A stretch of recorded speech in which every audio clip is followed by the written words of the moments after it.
Hello students, आप सभी का स्वागत है। मेरा नाम है फैसल रशीद और ये है सेल्फ स्टडी नाउ। स्टूडेंट्स, हम लोग एक्सरसाइज 32 को सॉल्व कर रहे हैं। हम लोगों ने इसके फर्स्ट पार्ट में 1 से लेकर के 10 तक के सेंटेंसेस को सॉल्व किया था। फिर हम पार्ट 2 लेकर के आए जिसमें हमने 11 से लेकर के 20 तक के सेंटेंसेस को सॉल्व किया। अब हमारे पास पार्ट थर्ड है और इसमें हम इंशाल्लाह 21 से लेकर के 30 तक के जितने सेंटेंसेस हैं इन सभी को सॉल्व करेंगे। तो चलिए इस वीडियो को शुरू करते हैं। सबसे पहले हम करेंगे ये कि हम इंस्ट्रक्शन को फिर से देखेंगे। लिखा हुआ है join together each of the following pairs of sentences by means of a connective, यानी कि कनेक्टिव के सहारे से जो सेंटेंसेस दिए गए हैं उनको एक दूसरे के साथ जोड़िए। सेंटेंस क्या दिया गया है? I saw a soldier he had lost an arm. He किसके लिए यूज किया गया है? ही का यूज किया गया है सोल्जर के लिए। तो हम ये कहना चाहते हैं कि मैंने एक सोल्जर को देखा, वो अपना एक हाथ खो चुका था। तो यहाँ पर हम इस दोनों सेंटेंसेस को अगर कनेक्ट करना चाहते हैं तो हम ही की जगह पर एक रिलेटिव प्रोनाउन का यूज कर लेंगे और ये रिलेटिव प्रोनाउन है हो। तो आई saw a soldier who had lost an arm, ये आपका एक सेंटेंस बन जाएगा। सेंटेंस नंबर 21 कंप्लीट हो गया। अब हम सेंटेंस नंबर 22 की तरफ चलते हैं। सेंटेंस नंबर 22 हमारे सामने है। लिखा हुआ है this is the path, he came by this path.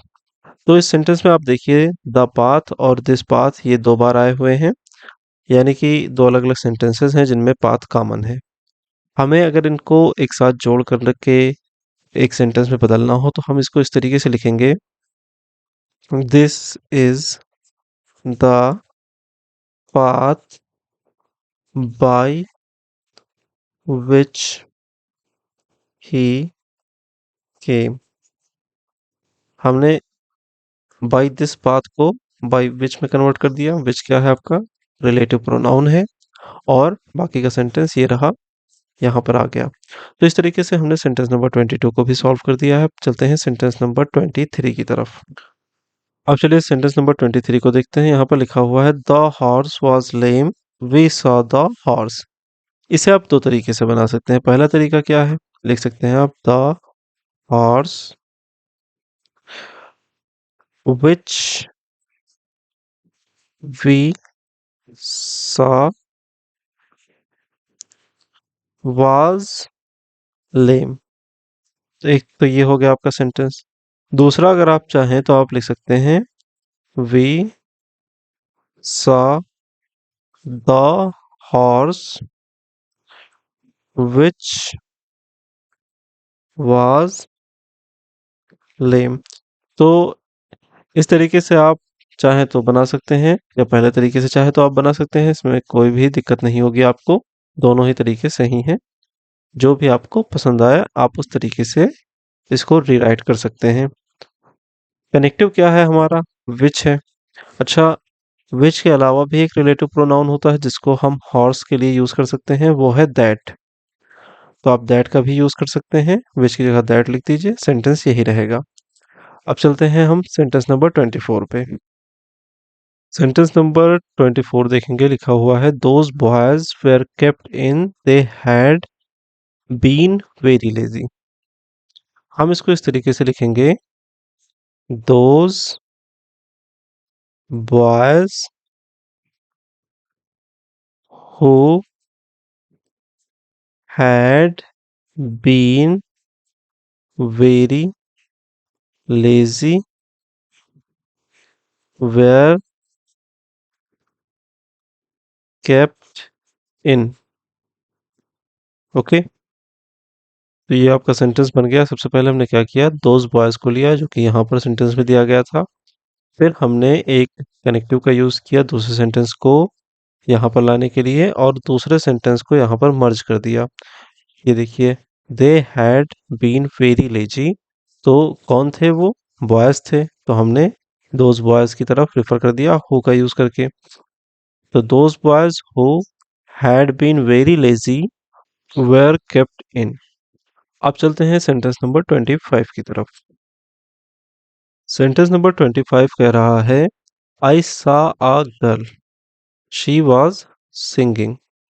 तो यहाँ पर देखिए गर्ल है और यहाँ शी है। शी का यूज हमने गर्ल के लिए ही किया है, यानी कि गर्ल दो बार आया हुआ है, कॉमन है।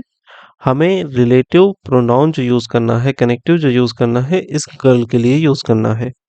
हम लिख सकते हैं I saw a girl who was singing. तो ये हो गया आपका एक sentence. I saw a girl who was singing. Who का यूज किसके लिए किया गया है? गर्ल के लिए किया गया है। और हु क्या है? कनेक्टिव है, इस सेंटेंस का रिलेटिव प्रोनाउन है। चलते हैं सेंटेंस नंबर 26 पर। अब हमारे सामने सेंटेंस नंबर 26 है। यहाँ पर क्या लिखा हुआ है? लिखा हुआ है that boy bowls very well, you see him there. Bowls का मतलब क्या होता है? बाउल्स का मतलब होता है गेंदबाजी करना, यानी कि क्रिकेट में जैसे गेंद फेंकते हैं तो वो बॉलर होता है, वही वाला ये बाउल्स है। ये काम करता है, ये काम करता है यानी कि गेंदबाजी करता है। तो सेंटेंस क्या हम बनाएंगे? हम बनाएंगे that boy home you see the bowls bowls